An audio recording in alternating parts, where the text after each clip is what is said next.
অনেক অনেক দিন আগের কথা। এক ছোট্ট গ্রামে বাস করত একটি সাহসী ছেলে, নাম তার আর্য। গ্রামটি ছিল এক গভীর বনের পাশে, যে বন নিয়ে গ্রামবাসীর মধ্যে বহু গল্প ছিল। লোকে বলতো সে বনে ঢুকলে আর কেউ ফিরে আসে না, কিন্তু আর্য ছিল ভিন্ন। তার মনে সবসময় সেই বনের রহস্য জানার আগ্রহ ছিল। একদিন গ্রামের এক বৃদ্ধ লোক আর্যকে বলল, বনে এক গোপন তরবারি আছে, যে পাবে সে হবে অমর। কিন্তু এর পথ সহজ নয়, সাহস থাকলে তুমি চেষ্টা করতে পার। আর্যর চোখে জলজল করে উঠল। সে বুঝল তার জীবনের এই অভিযানের সময় এসে গেছে। পরদিন ভোরে আর্য তার প্রিয় তলোয়ার নিয়ে বেরিয়ে পড়ল সেই বনের পথে। বনটি ছিল অন্ধকারাচ্ছন্ন, গাছের পাতা এত ঘন যে সূর্যের আলো খুব কমই ভেতরে প্রবেশ করত। প্রথম দিকে সবকিছু শান্ত লাগছিল, কিন্তু হঠাৎ এক অদ্ভুত আওয়াজ শুনতে পেল আর্য। সে থেমে গেল, সারা শরীর শিউরে উঠল। আর্য জোরে বলল, কে আছে এখানে? কোনো উত্তর এল না, কিন্তু আওয়াজটি ক্রমশ কাছাকাছি আসতে থাকলো। কিছুক্ষণ পরে গাছের আড়াল থেকে বেরিয়ে এল এক বড় শেয়াল। শেয়ালটি ধীরে ধীরে আর্যের দিকে এগিয়ে আসছিল। আর্য তার তলোয়ার বের করে সতর্ক হয়ে গেল। শেয়ালটি একদম কাছে এসে থামল এবং বলল, আমি তোমাকে আঘাত করতে আসিনি, আমি তোমার সাহায্য করতে চাই। আশ্চর্য হয়ে আর্য বলল, তুমি কথা বলতে পার? শেয়াল হেসে বলল, এই বনে সবকিছুই জাদুময়। আমি জানি তুমি কি খুঁজতে এসেছো, কিন্তু মনে রেখো এই পথে তোমাকে নিজের মনকে স্থির রাখতে হবে, নইলে তুমি পথ হারাবে। শেয়ালের কথা শুনে আর্য একটু আশ্বস্ত হলো। শেয়ালটি তাকে বলে দিল, তুমি যদি অমর তরবারি পেতে চাও, তবে তোমাকে 3টি পরীক্ষা পাস করতে হবে। প্রথম পরীক্ষা শুরু হবে সামনেই। কিছু দূর এগোতেই আর্য দেখতে পেল এক ভাঙা সেতু। নিচে গভীর নদী বয়ে চলেছে, প্রবল স্রোত, একবার পড়ে গেলে আর ফিরে আসার উপায় নেই। শেয়াল বলল, এই সেতু পার করাই তোমার প্রথম পরীক্ষা। আর্য একটু থমকে গেল। সেতুটি ছিল ভাঙা, তাতে পা দেওয়া মানে নিশ্চিত মৃত্যু। কিন্তু সে জানতো ভয় পেলে চলবে না।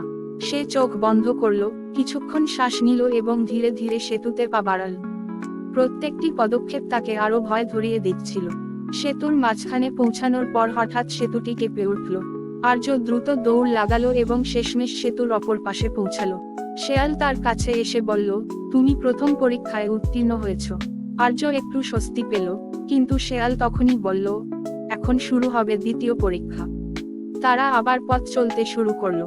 কিছুক্ষণ পর এক বিশাল গোলাপের বাগানে পৌঁছালো তারা।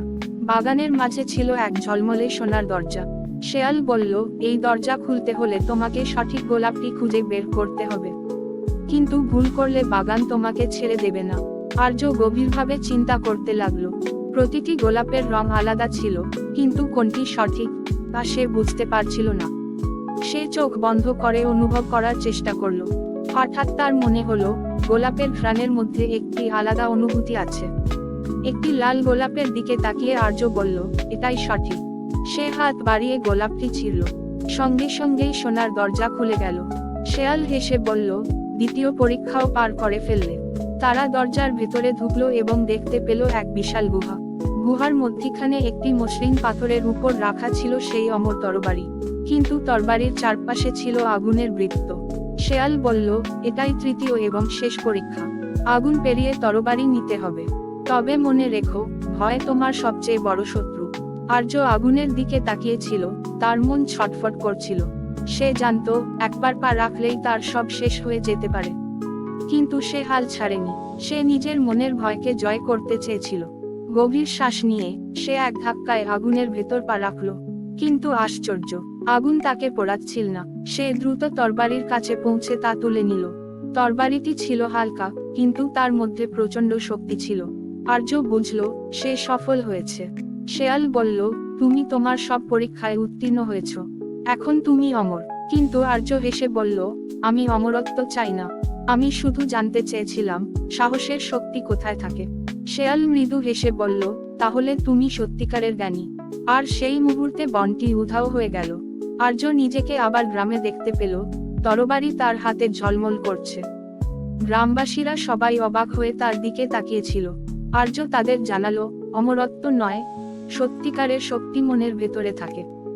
এইভাবে আর্য তার জ্ঞানের পথে এগিয়ে গেল। আর সেই অমর তরবারির গল্প আজও বলা হয়, কিন্তু কেউ আর তা খুঁজে পায়নি।